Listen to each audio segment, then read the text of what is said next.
me introduce to you the National Youth Chair for the Coalition for Juvenile Justice, who is going to be joining the campaign this week as a National Press Secretary. Simone Sanders! How you doing, Seattle?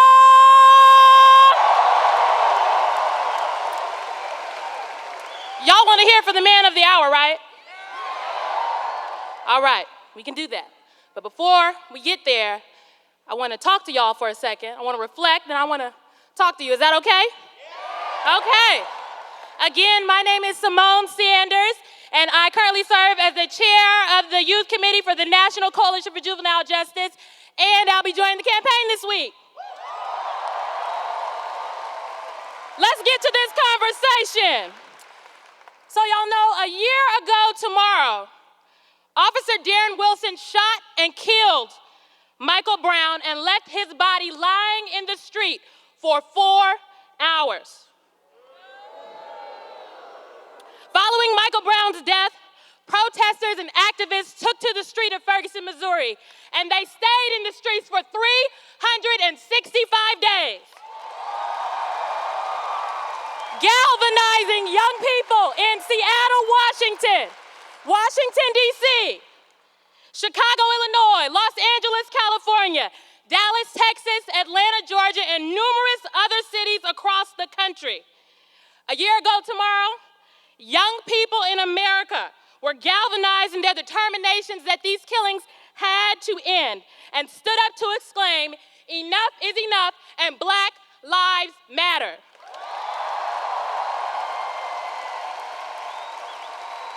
Now I think we can all agree we have come a long way as a country. But tragedies like Michael Brown, Eric Garner, Tamir Rice, Sam DuBois, Sandra Bland, Trayvon Martin, Oscar Grant, Walter Scott, and John Crawford are constant reminders that we still have work to do. And that we need people we trust leading this country to get the work done. We need new voices that are not afraid to speak truth about the injustices that are plaguing people of color and the plight of everyday hardworking Americans. It's important that we say the words Black Lives Matter, but it's also important we have people in political office who are going to turn those words into actions.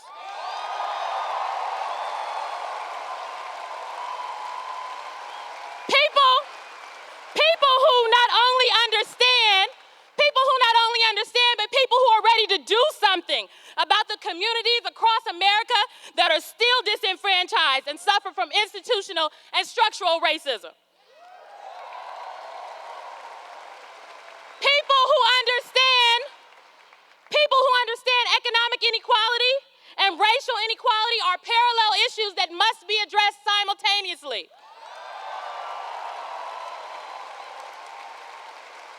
People who are committed to preserving and protecting the right to vote, reforming the juvenile justice and criminal justice systems so we're not locking up a whole generation, but instead we're ending the disgrace that is the mass incarceration of African Americans.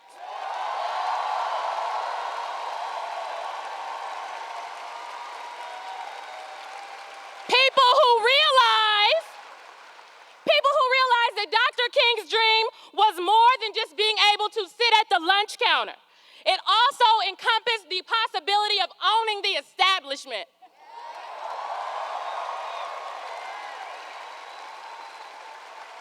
When you look into your hearts, and I mean deep down in your hearts, you know which candidate for president will shut down the private prison industry. You know which candidate will have the courage to fight to end unjust mandatory minimums and the death penalty. You know which candidate will move to swiftly implement alternatives to incarceration for nonviolent offenders? And which candidate will really use his Justice Department to protect Black lives? So today, I encourage you to reflect on the lives of Michael Brown, Eric Garner, Tamir Rice, Sam Dubois, Sandra Bland, Trayvon Martin, Oscar Grant, Walter Scott, John Crawford, and all those who have tragically and unjustly lost their lives, whose names we do not know.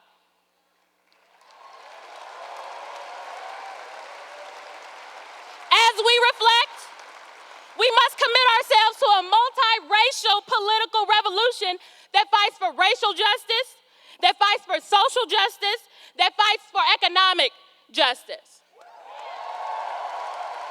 Now, I don't know if you heard, but I know a guy who is just the kind of person we are describing. And lucky for us, he just happens to be running for president of the United States of America.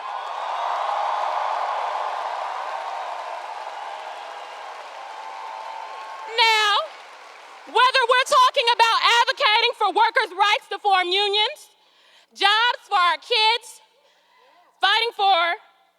fighting to end institutional racism, fighting for quality and affordable education for people who work hard,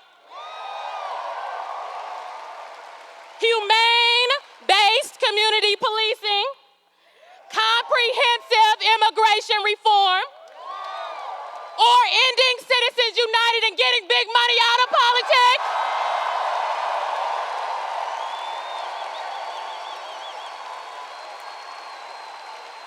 Senator Sanders is the candidate who, with our support, will bring the transformative change, the political revolution that this country needs.